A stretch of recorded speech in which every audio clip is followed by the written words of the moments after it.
აფხაზეთის ავტონომიური რესპუბლიკის უმაღლეს საბჭოში პრეზიდიუმის და პლენარული სხდომები გაიმართა. პლენარულ სხდომაზე ინტერპელაციის წესით აფხაზეთის ავტონომიური რესპუბლიკის იძულებით გადაადგილებულ პირთა მინისტრს დავით ფაცეციას მოусმინეს. მინისტრმა პასუხი გასცა უმაღლესის საბჭოს წევრების მიერ წინასწარ წერილობით დასმულ შეკითხვებს, რომლებიც შეეხებოდა სამინისტროს დაქვემდებარებულ პროგრამებსა და ქვეპროგრამებს. დავით ფაცეციამ აღნიშნა, რომ საანგარიშო პერიოდში 40-მდე დევნილთა განსახლების ობიექტზე შესრულდა 200.445 ლარის ღირებულების სამუშაოები. გამოცხადებულია ტენდერები და დაგეგმილია სამუშაოები დევნილთა განსახლების 42 ობიექტზე. დავით ფაცეციამ აღნიშნა, რომ საცხოვრებელი ფართით დაკმაყოფილებისა და ქულების მინიჭება გაუქმების წესის დახვეწის მიზნით სამინისტროს აქტიური ჩართულობით საქართველოს კანონში გრძელვადიანი საცხოვრებლით უზრუნველყოფის განსაკუთრებული პირობის დადგენასთან დაკავშირებით განხორციელდა ცვლილებები და გატარდა ღონისძიებები. დევნილთა სამინისტრო ეს არის ესეთი სამინისტრო, რომელიც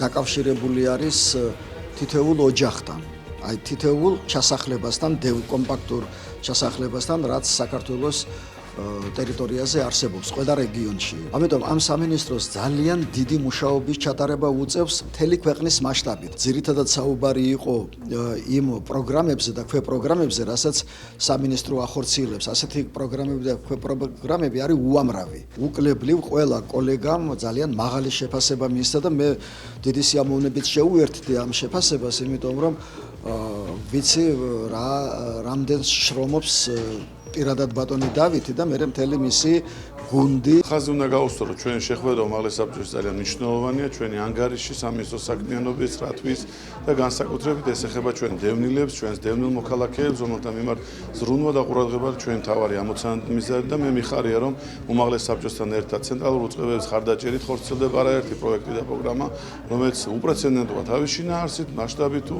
ერთობლიობით კამპანიის განმავლობაში ამ წლებში და კიდევ ერთხელ ხაზს გაუსწრო, რომ ჩვენი მთავარი მიზანი არის ერთობლივად ზრუნვა ჩვენ დევნილთა ინტერესებზე. ამავდროულად პრეზიდიუმის სხდომაზე სხვადასხვა სფეროში მოღვაწე გამორჩეული ადამიანები უმაღლესის საბჭოს საპატიო და მადლობის სიგელებით დაჯილდოვდნენ. დღეს ჩვენ პატივი მივაგეთ იმ ხალხს, ვისაც აქვს წვლის შეტანილი იმდროინდელ აფხაზეთში თუ შეიძლება ასე ითქვას და იქიდან მოყოლი დღეს დევნილობაში თავის აქტიურ საქმიანობას ახორციელებენ. მიღებული გადაწყვეტილება არა მათთვის არის იმდენად საჭირო, რამდენ ჩვენ შევახსენოთ ჩვენ საზოგადოებას, რომ არაფერი არ რჩება, ასე ვთქვათ, დაუნახავი, რომ ყველაფერს აქვს თავისი შეფასების კრიტერიუმები და ჩვენ კიდევ ერთხელ არა მარტო მათ მომავალ თაობას, რომელიც მოდი ჩვენს მიერ იმათ ნახოთ, რომ ჩვენ ყოველთვის ვზრუნავთ იმ ხალხზე, ვისაც მორალური მხარდაჭერა ჭირდება.